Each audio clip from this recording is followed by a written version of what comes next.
Hi everyone, welcome back. We've got a brand new story to share with you. So let's begin. Sometimes the hardest thing to do is walk away from someone who's suffering. And sometimes the cruelest thing someone can do is betray the person who saved their life. My name is Nathan, and this is the story of how I sacrificed everything to help my wife survive cancer, only to have her cheat on me. I'm 38 years old and work for a manufacturing company. The pay didn't make me wealthy, but kept me comfortable enough to support a middle-class lifestyle. I've been with the same company for 15 years, working my way up. I married Chloe after dating for 3 years. She worked as an administrative assistant at a medical office, and our combined income gave us a decent life. After being married for years, we owned a modest 3-bedroom house, both drove reliable cars, took occasional vacations, and were saving steadily for retirement. The early years of our marriage were solid, but not exceptional. We were compatible in the ways that seemed important at the time: similar backgrounds, shared friend groups, aligned views on money and lifestyle. We talked about having kids eventually, but never felt urgent about starting a family. Our relationship was comfortable and stable. But comfortable and stable slowly became routine and predictable. By year 5, I started noticing that we were functioning more as roommates than romantic partners. Conversations became transactional rather than intimate. We'd sit in the same room watching different things on our phones rather than engaging with each other. Date nights became less frequent and felt more obligatory than exciting. Our physical intimacy declined gradually over the years. In the beginning, we'd been active and playful, but by year 7 or 8, sex had become infrequent and somewhat mechanical. We'd go weeks without being intimate, then have a brief reconnection that felt more like checking a box than genuine passion. I tried to initiate romance, but Chloe often seemed tired or distracted, and eventually I stopped trying as frequently to avoid the rejection. By year 10, we were having sex maybe once a month, sometimes less. Our emotional intimacy had eroded alongside the physical connection. Chloe would share surface details about her day, but rarely opened up about her feelings or thoughts. When I tried to have deeper conversations about our relationship or how we might reconnect, she'd deflect the conversation. I loved Chloe despite these issues. I'd committed to our marriage and believed that all long-term relationships went through periods of distance and disconnection. I kept trying to find ways to reignite what we'd had in the beginning. Some efforts worked temporarily, but nothing created lasting change in the fundamental pattern of our relationship. Looking back, we probably should have pursued marriage counseling years earlier. We had communication problems that neither of us knew how to address effectively. Chloe tended to withdraw when she was unhappy rather than expressing concerns directly. I tended to try to fix problems through action rather than really listening to what she might need emotionally. These patterns left us both feeling unheard and unfulfilled, but unable to break the cycle. Still, we weren't actively unhappy enough to consider separation. We had a functional life together, shared financial goals, mutual friends, and family expectations. The idea of divorcing over growing apart seemed unnecessary when we weren't fighting or dealing with serious issues. We were just existing together without much passion or deep connection. Everything changed during our 11th year of marriage. Chloe had been experiencing abdominal pain and bloating for several months, symptoms she'd attributed to stress and getting older. When the pain became severe enough to interfere with work, she finally went to her doctor for a thorough examination.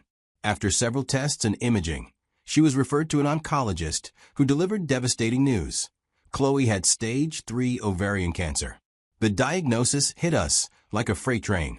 Chloe was only 36 years old, relatively healthy, with no family history of cancer.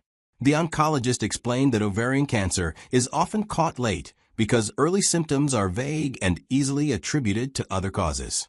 By the time Chloe's symptoms became severe enough to seek help, the cancer had already spread beyond her ovaries to the surrounding tissues.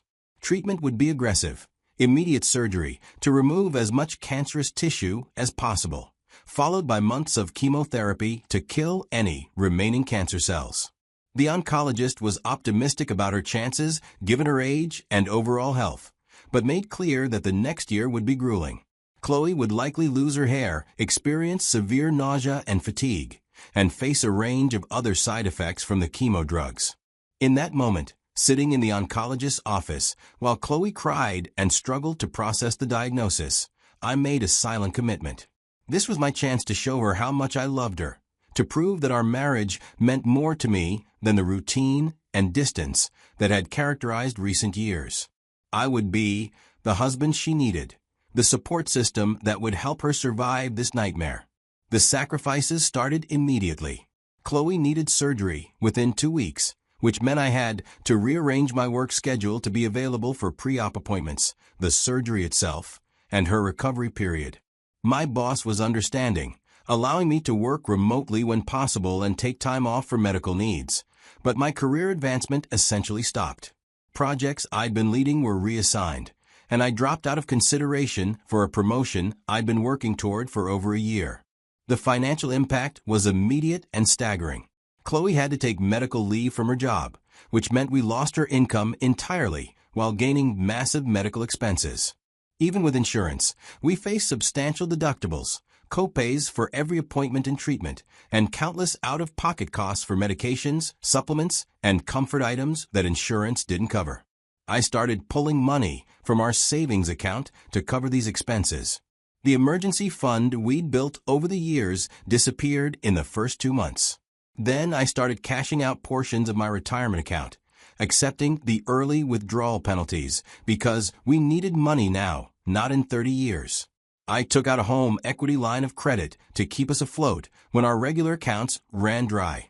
By the end of Chloe's treatment, I depleted about 80% of our retirement savings, maxed out our home equity line, and accumulated significant credit card debt for medical expenses insurance refused to cover. The financial security we'd spent years building was gone, replaced by debt and uncertainty. I was 40 years old with almost nothing saved for retirement, working a job I couldn't afford to leave because we desperately needed the health insurance. But the financial sacrifice was nothing compared to the physical and emotional toll of becoming Chloe's primary caregiver. After her surgery, I helped her bathe, dressed her wounds, managed her pain medications, and supported her through the basic activities of daily living she couldn't manage alone. As chemotherapy started, I drove her to every appointment, sat through 6-hour infusion sessions, and then managed the brutal aftermath when the drugs ravaged her system. The side effects were worse than either of us had anticipated. Chloe experienced severe nausea that left her unable to eat most foods. She lost 30 pounds in the first 3 months, becoming frighteningly thin and weak. Her hair fell out in clumps, which devastated her despite knowing it was temporary. She developed painful mouth sores, neuropathy in her hands and feet, and crushing fatigue that made getting out of bed feel like climbing a mountain. I became an expert in managing these symptoms. I researched anti-nausea remedies and prepared the few foods Chloe could tolerate. I gave her medications on precise schedules, monitored her for signs of infection, and rushed her to the emergency room multiple times when her white blood cell counts dropped dangerously low. I learned to clean her port, help her through episodes of vertigo, and hold her while she cried from pain and fear. Chloe's mother and sister visited regularly, especially in the first months after diagnosis. They'd come on weekends, bring food, and sit with Chloe for a few hours. Her father called frequently to check in. My own parents, who lived across the country, offered financial support and made a couple of trips to help. But the bulk of daily caregiving fell on me because I was there, because I'd committed to being there, and because Chloe needed someone who could provide consistent, reliable support. The caregiver role completely transformed our relationship dynamics. Whatever romantic or intimate connection we'd maintained disappeared entirely under the weight of medical crisis. Chloe saw me as her nurse, her support system, her lifeline, not as her husband in any romantic sense. I saw her as fragile, suffering, needing protection, not as the partner I'd married. Our conversations revolved almost entirely around her illness. We discussed medication schedules, upcoming appointments, symptom management, and treatment progress. Our entire world narrowed to the singular focus of keeping Chloe alive through treatment. Physical intimacy became impossible and inappropriate. Chloe was in too much pain, too exhausted, too altered by chemotherapy to even consider sex. I wasn't interested either, not because I'd stopped finding her attractive, but because the caregiver role had completely reframed how I saw her. You can't be intimate with someone you're helping to the bathroom and cleaning up after when they vomit from chemo. I accepted all of this without resentment. Chloe's survival was the only thing that mattered. Everything else could wait until she was healthy again. I told myself that once she beat cancer, we'd rebuild our marriage. We'd reconnect physically and emotionally. The crisis would pass, and we'd emerge stronger for having survived it together. The treatment process took 8 months from diagnosis to completion. Chloe underwent 6 rounds of chemotherapy, each one slightly more brutal than the last as the cumulative effects wore down her body. But the treatment worked. Scans after her final round showed no evidence of disease. Chloe was in remission. The cancer that had threatened her life was gone. The relief was indescribable. We'd made it through the nightmare. Chloe had survived. As she recovered her strength and energy in the months following treatment, I expected our relationship to recover too. I imagined us rebuilding the intimacy we'd lost, reconnecting emotionally and physically, maybe even emerging from the experience with a stronger marriage than we'd had before. But Chloe's recovery took our relationship in a direction I never anticipated. As her physical strength returned, she seemed transformed in ways that had nothing to do with our marriage. She talked constantly about having a new lease on life, about not wasting the second chance she'd been given. She said the experience had shown her how precious time was, how quickly everything could be taken away. At first, this transformation seemed positive. Chloe became more active, more engaged with life, more energetic than she'd been even before the diagnosis. She joined a cancer survivors support group that met weekly. She started exercising regularly, taking long walks, and eventually joining a yoga class.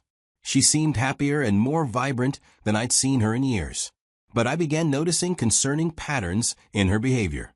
Chloe started spending more time away from home, more time with her support group friends, and less time with me. She'd dress up before leaving the house. When I'd ask about her plans, she'd be vague, saying she was meeting friends or attending support group events, but never providing specific details. Her phone behavior changed too. Chloe had always been casual about her phone, leaving it lying around and not worrying if I saw messages. But now she kept it with her constantly, tilting the screen away when I was nearby and setting it face down whenever she put it down. When texts came through, she'd quickly glance at them and either ignore them or take her phone to another room to respond. Our emotional distance, which I'd expected would close as she recovered, instead widened. Chloe seemed less interested in spending time with me, less engaged in conversations about our relationship, less connected to the marriage we'd had before cancer. When I tried to talk about rebuilding our intimacy or planning our future together, she'd change the subject or say she wasn't ready to think about that yet. I tried to be patient and understanding. Chloe had been through trauma, and everyone processes survival differently. Maybe she needed time to fully heal emotionally before she could focus on our relationship. Maybe the support group provided validation and understanding that I couldn't offer because I hadn't experienced cancer myself. But the secrecy and emotional distance continued for months. By about 6 months post-treatment, I knew something was seriously wrong beyond normal recovery struggles. Chloe was hiding something from me, and my gut told me it wasn't just about needing space or processing trauma. I struggled with whether to investigate my suspicions. Going through her phone or tracking her movements felt like a violation of trust, the kind of behavior that would damage our marriage regardless of what I found. But the alternative was continuing to live with gnawing uncertainty and growing distance while pretending everything was fine. I decided to put a GPS tracker on Chloe's car. It was a small device that attached magnetically to the underside of her vehicle, connected to an app that showed me her location in real time. I justified this invasion of privacy by telling myself I needed to know the truth, that whatever was happening was already damaging our marriage, and that confirming my suspicions would allow me to address the real problem rather than just feeling anxious. The tracker revealed patterns I hadn't fully recognized. Chloe was indeed attending her support group meetings, but she was also spending significant time at another location, a residential address in a neighborhood about 20 minutes from our house. She'd go there 2 or 3 times a week, staying for hours at a time. These visits weren't mentioned in our conversations about her day or her plans. After about 2 weeks of monitoring these visits, I decided to follow her. On a Thursday evening, when Chloe said she was meeting a friend from support group for coffee, I watched her leave the house and then followed at a distance. She drove to the residential address I'd seen repeatedly on the tracking app. I parked down the street and watched Chloe walk up to the townhouse and knock. A man answered the door, tall, fit, probably in his early 40s. He smiled when he saw Chloe, and they hugged in an intimate way. She went inside, and the door closed behind them. I didn't need to see more to understand what was happening. The frequent visits, the secrecy, the emotional distance, the way they greeted each other. Chloe was having an affair. I drove home and waited. When Chloe returned 3 hours later, I confronted her immediately. I asked her directly where she'd been and who she'd been with. She tried to lie initially, saying she'd been at coffee with a friend. When I told her I'd followed her to the townhouse, she became defensive, accusing me of not trusting her and invading her privacy. I pressed for the truth. After about 20 minutes of back and forth, Chloe finally admitted that she'd been seeing someone from her support group. He was also a cancer survivor. They'd connected over their shared experience. I would later privately find out that their relationship had become physical about 2 months ago. I asked her why. After everything we'd been through, after everything I'd sacrificed to help her survive, how could she betray me like this? Chloe's response devastated me. She said I couldn't understand what it felt like to come back from the edge of death, to realize how quickly life could end, to feel like she'd been given another chance to really live. She said the new guy understood in ways I never could, because he'd survived cancer too.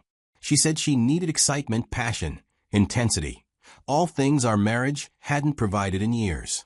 She claimed she still cared about me, still appreciated everything I'd done for her. But she changed, and she couldn't go back to the life we'd had before. She needed to feel alive, to chase experiences rather than just existing in comfortable routine.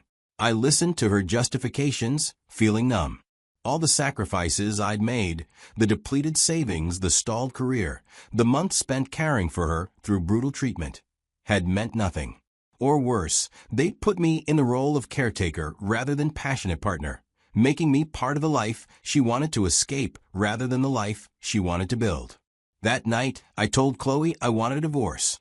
There was nothing left to save in our marriage. She'd made her choice, and it wasn't me.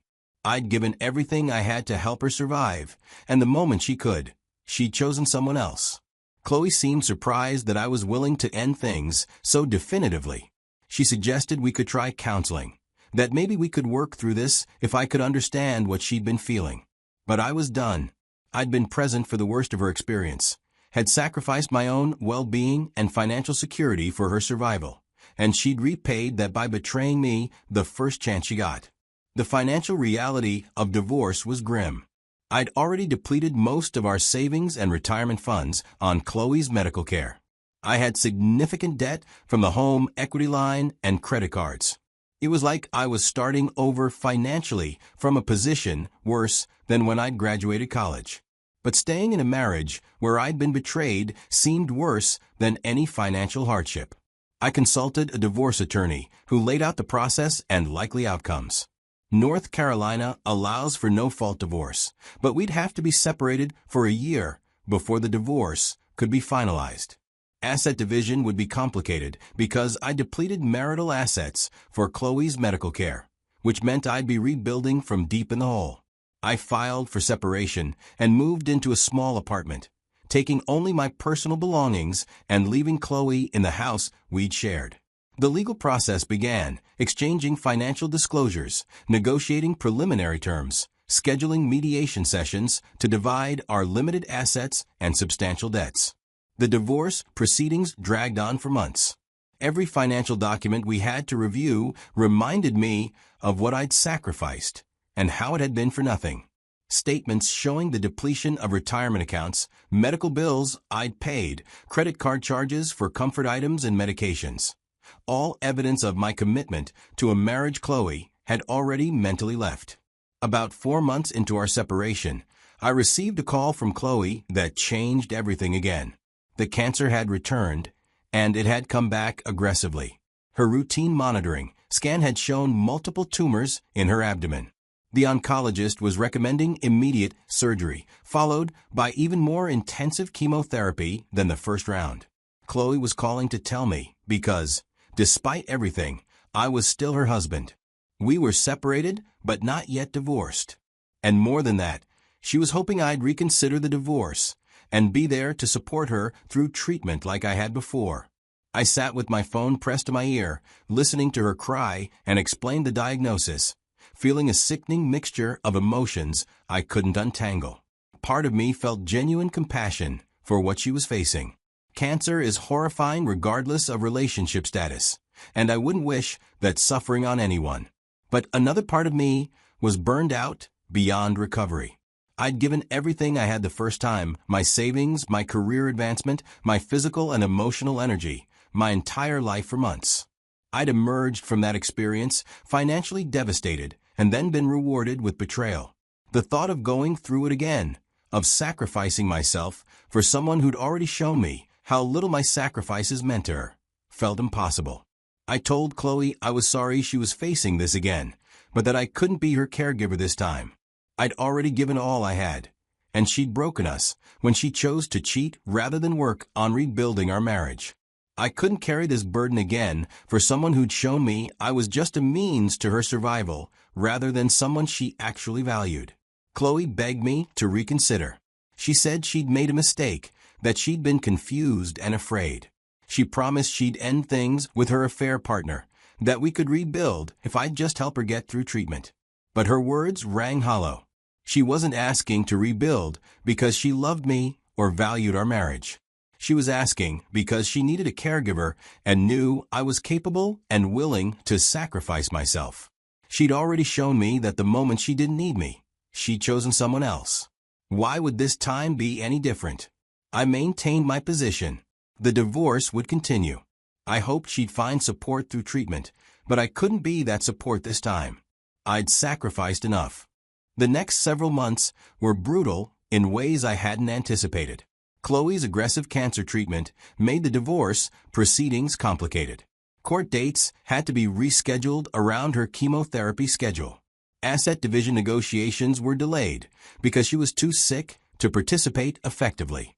The whole process that should have taken a year was dragging toward 2 years.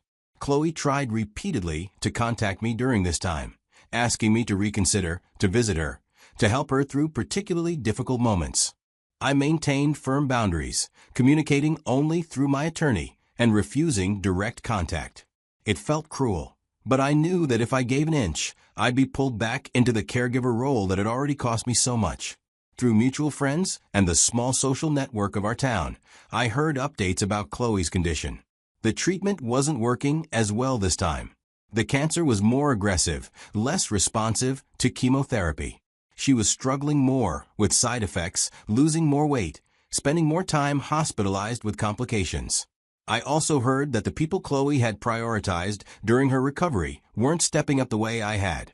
Her support group friends visited occasionally, but weren't providing daily care. Her family helped more this time, with her mother staying with her for stretches, but they couldn't replicate the full-time dedication I'd provided during her first treatment. Part of me felt guilty for not being there. The voice in my head that had been conditioned through years of marriage to put Chloe first kept suggesting that I was being cruel, that a good person would help someone suffering regardless of past hurts. But another part of me, the part that had finally learned to value my own well-being, knew that I'd already given everything I had to give. About 18 months after I'd filed for separation, I received a call from Chloe's sister. Chloe had been hospitalized again, and this time her condition was critical. The cancer had spread extensively, and the doctors weren't optimistic about her surviving much longer. Did I want to come see her? I struggled with that decision for hours. Part of me wanted to say goodbye, to have some kind of closure. But I also knew that going to see her wouldn't change anything about our situation or provide the kind of resolution either of us might want. Chloe and I had already said everything that needed to be said months ago. I decided not to go. It would be painful for both of us and wouldn't serve any real purpose beyond making me feel like I'd done the right thing by societal standards. I'd already spent enough of my life trying to be what Chloe needed while ignoring what I needed. Chloe passed away 3 days later, about 19 months after I'd filed for divorce. The legal proceedings ended automatically with her death, leaving me with a complicated mixture of feelings I'm still processing months later.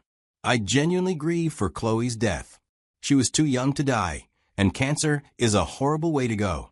I grieve for the person she was before illness, for the early years of our marriage when things were better, for the potential our relationship might have had if circumstances had been different.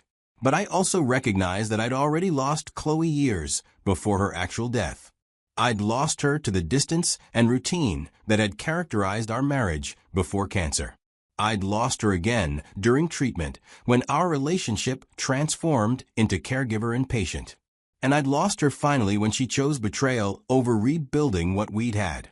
The guilt I anticipated feeling about refusing to help her through her second battle with cancer never materialized in the way I expected.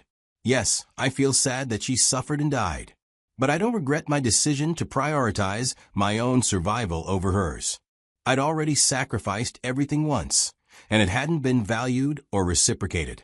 Sacrificing myself again would have destroyed me without actually saving her. The financial recovery from Chloe's illness and our divorce will take years. At 40 years old, I'm starting over with significant debt, depleted retirement accounts, and a career that stalled while I was caregiving. But I'm alive, healthy, and free from a relationship that had become toxic long before cancer entered the picture. I've learned that sacrifice has limits, that you can't save someone who doesn't value what you're giving up for them, and that sometimes the most loving thing you can do is save yourself.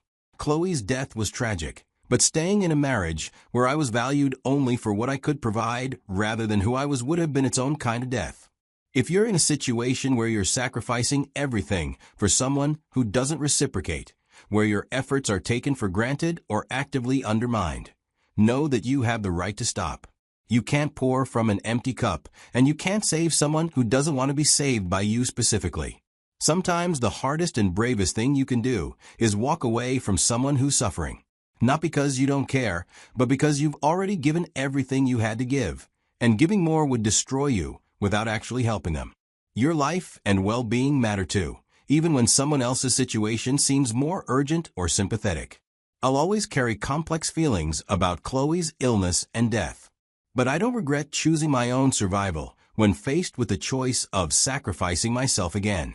Some lessons can only be learned through the hardest experiences, and mine taught me that love without reciprocity becomes self-destruction, and that knowing when to stop giving is as important as knowing when to give everything.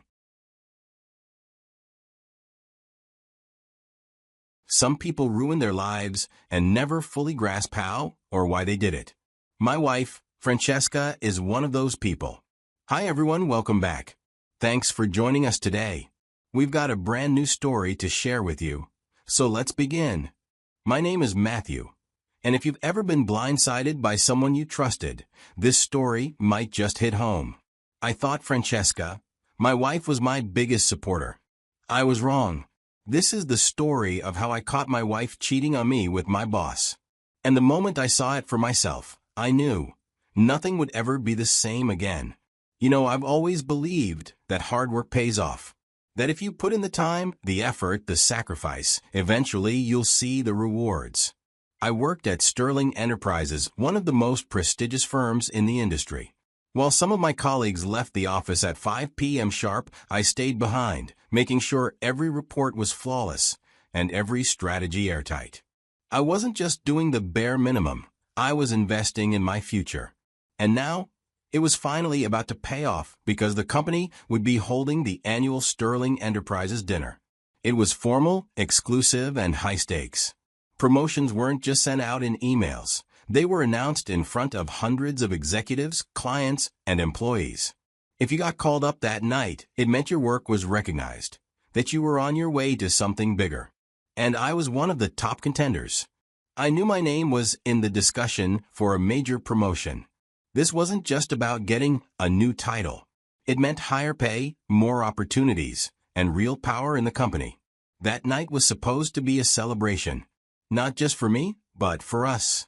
If there was one thing I was sure of, it was Francesca. My wife. My biggest supporter. My partner. We had been together for years and through everything.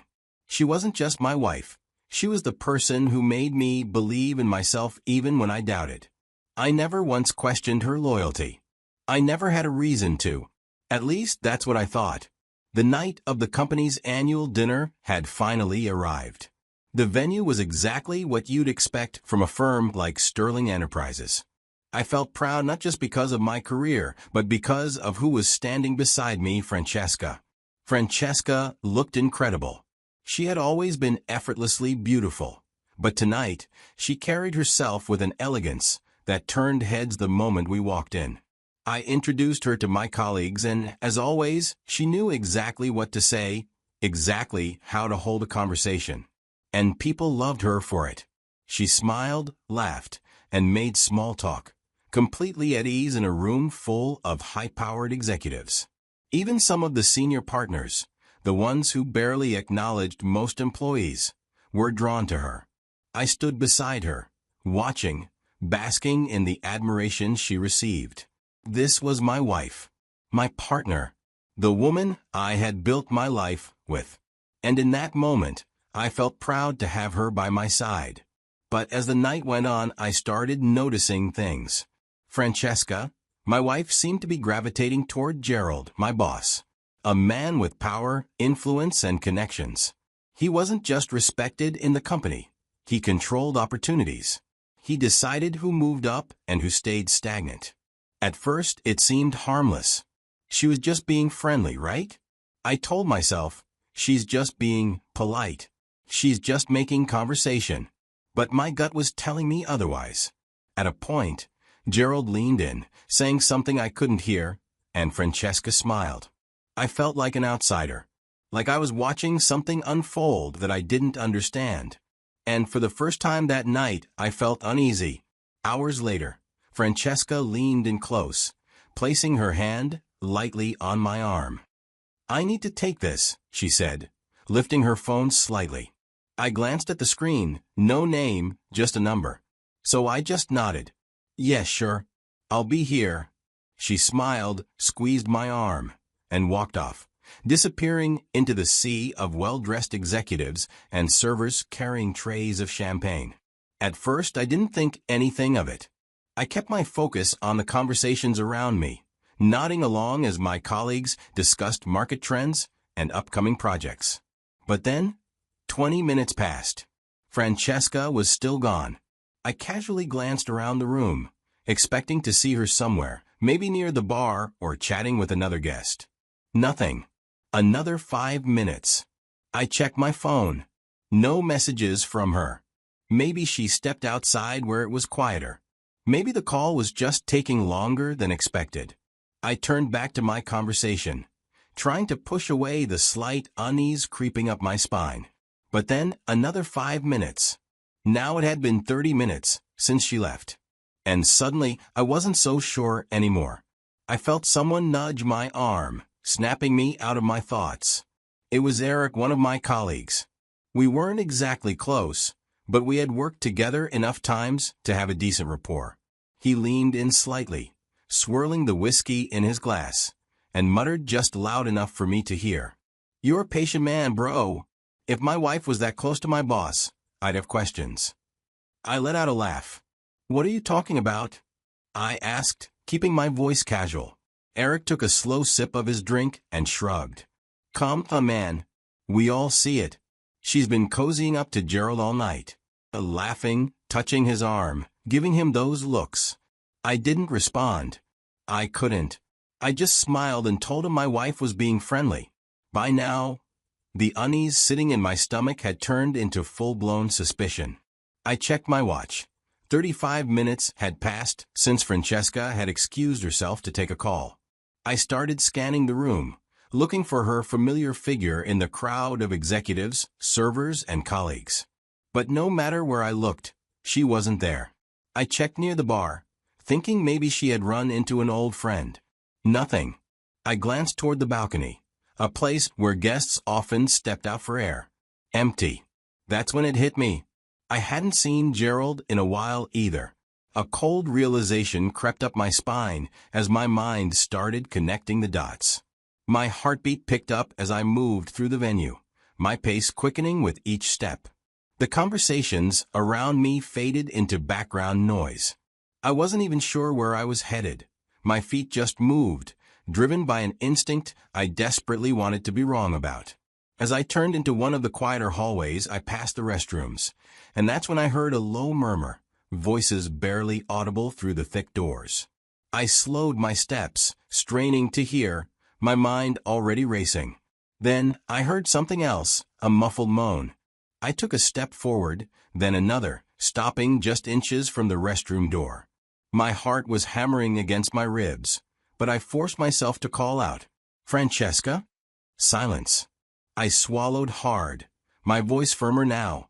"Francesca, are you there?" Still nothing. A rustling sound followed, the kind of noise people make when they've been caught doing something they shouldn't be doing. That silence, that hesitation, it told me everything. My patience snapped. I reached into my pocket and pulled out my phone, ready to call security if I had to. But before I could press the button, the door creaked open. Francesca stepped out first. Her hair was slightly messy, strands falling loose over her flushed face. The dress she had worn so perfectly earlier was now wrinkled, slightly askew, like someone had been pulling at it. Then, stepping out right behind her was Gerald. His tie was loosened. The top button of his shirt was undone. His face wasn't as panicked as Francesca's. It was tight, unreadable, like he was trying to assess how bad the damage was. For a moment, the three of us stood there frozen. None of us spoke. But we didn't need to. The truth was right there, staring me in the face. I felt nothing. No rage. No immediate outburst. I reached for my phone, unlocked it, and hit record. Today is the annual Sterling Enterprises dinner. This is my wife, Francesca, and my boss, Gerald. I just caught them making out in a restroom together. Gerald stiffened. Francesca gasped, stepping toward me, her voice breaking. "Matthew, please." I lifted a hand, cutting her off. I wasn't interested in excuses. I wasn't interested in explanations. I kept the camera on them for a few seconds longer, watching as their perfect little lie crumbled under the weight of the truth. Then, without another word, I stopped the recording and walked away. I didn't say a word to either of them. There was nothing to say. Nothing left to fix. I didn't need an explanation from Francesca or a weak apology from Gerald. I left her behind and drove home alone. I didn't care about the promotion anymore. While driving, my phone buzzed, vibrating in the passenger seat. A text. Then a missed call. Then another. I didn't even look at them. I didn't want to hear her voice. An hour later, the door creaked open. Francesca stepped inside, her face streaked with tears, her makeup smeared. She looked like she had been crying for the entire drive. But honestly, I didn't care. She didn't even say anything at first, just stood there, eyes searching for me, desperate for some kind of reassurance, some kind of excuse to fix things. "Matthew," I held up my hand, stopping her before she could say anything more. "Don't." That was all I said. I didn't want to hear her explanation. I didn't want to hear how sorry she was. The moment I caught them, everything changed. The rest of the night, there was no yelling, no arguing, just silence. We didn't speak another word. I sat on the couch, staring at the TV with no interest in what was on. She stood by the door for a while, her body language pleading with me to say something. But I couldn't, and I wouldn't. By the time I went to bed, the texts and calls had piled up. Colleagues had somehow heard about what happened. Everyone wanted to know what had gone down and why I left early. I didn't answer. I didn't want to deal with the gossip or the whispers behind my back. I didn't need to hear it from anyone else. I woke up feeling certain that I was done. I knew Francesca was somewhere in the house, probably sitting in silence, waiting for me to speak, hoping there was still something left to salvage. But there wasn't. I got out of bed and took my time making my way to the kitchen. I found Francesca sitting at the kitchen table, her hands wrapped tightly around a mug of coffee that had long gone cold. She looked up the second I stepped in, her eyes bloodshot and swollen from a night spent crying. "Matthew, please?" Her voice cracked as she spoke, desperate, pleading. I pulled out a chair and sat down across from her, my expression unreadable. I didn't speak right away and didn't offer any sign of sympathy. I wasn't here to comfort her. I was here to end this. Our marriage is already over. My voice was calm, firm, and absolute. There was no anger left, no need for raised voices or accusations. The damage had already been done. Francesca flinched, as if I had physically struck her. "No, Matthew, please, it was a mistake. I messed up, I know I did, but we can get through this. I love you." I let out a short laugh, shaking my head. "You love me? Was it just Gerald, or are there more?" She didn't answer. She didn't even try. And that silence? That was all the confirmation I needed. I exhaled, pushing my chair back as I stood. "Your stay in this house expires when the divorce is finalized," I said, my tone unwavering. "After that, we're done." Tears spilled down her cheeks as she broke into uncontrollable sobs, her body shaking from the weight of what she had done. I turned and walked away, leaving her alone with the only thing she had left, the consequences of her own betrayal. News travels fast in corporate circles, but a scandal like this? It spreads like wildfire. It started as whispers, colleagues exchanging knowing glances. At first I ignored it. I had no interest in being part of the office gossip mill. By Monday morning, the higher-ups had gotten word of what went down at the company dinner. Gerald being caught sneaking around with an employee's wife wasn't just an embarrassing personal failure. It was a professional disaster. The company prided itself on integrity and leadership, and Gerald's actions didn't just cross the line. They obliterated it. An internal investigation was launched, and as they dug deeper, they found something that didn't surprise me at all. Gerald had a history of affairs within the company. Francesca wasn't the first. Turns out, he had used his position to pursue multiple women in the workplace, manipulating situations to his advantage. Some were consensual, others were blurred lines of coercion masked as mentorship. HR had turned a blind eye before, but now they had evidence, witnesses, and a scandal too big to ignore. By the end of the week, Gerald was placed on leave. A week later, he was fired. Just like that, his career, his entire reputation was destroyed. The powerful, untouchable boss who had once decided the future of others had his own future ripped away. And me? I didn't celebrate. I didn't gloat. I didn't even care. By the time Gerald's downfall was complete, I had already moved on.